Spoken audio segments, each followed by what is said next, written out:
trends in evaluation.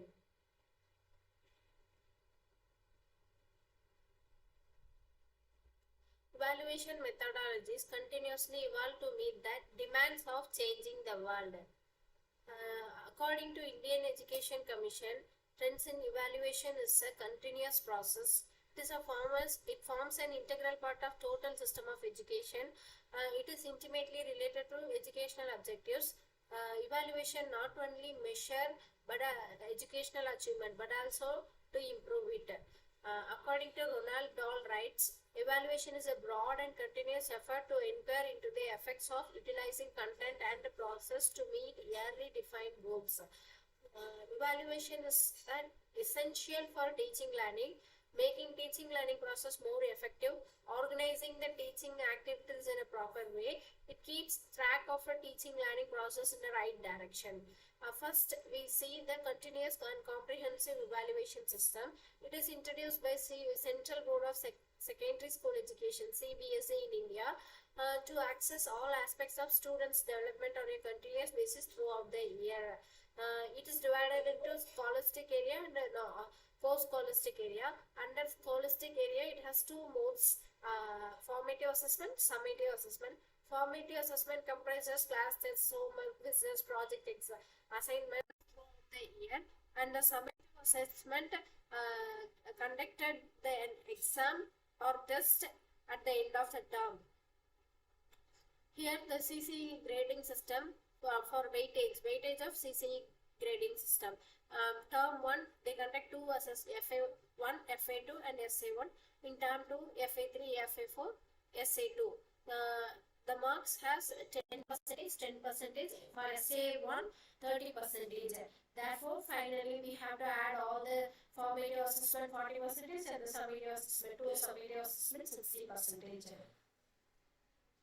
And the scholastic assessment gradings are generally given on 9-point grading scale, and the post-scholastic area are given on a 5-point grading scale.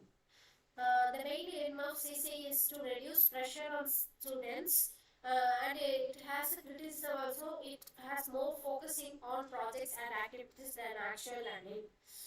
The second thing we are going to see about the grading. Grades are the means of reporting students' performance. It is necessary to use symbols in such a way that it ought to be clearly defined and uniformly understood by all concerned, like students, teachers, and parents. Here we see 4 types of grading: direct, indirect, absolute, relative. In direct, the assessment is distributed by assigning letters, grades. The methods is known as direct grading. We assess student performance is assessed qualitatively by the evaluator through assigning letter grades like A for outstanding, B for very good, C for good, D for satisfactory, F for unsatisfactory. This method can be used for grading both cognitive and non-cognitive outcomes. Merits of the grading: it minimizes the inter-examiner variability, and it is easier to use when compared with other methods of grading. Direct grading lacks objectivity and precision and other also diagnostic value. Now we go into the second one, indirect grading. We assess student performance in tests in quantitative terms and then convert it into letter grades by using different modes. This type of grading is known as indirect grading. And the third one is absolute grading.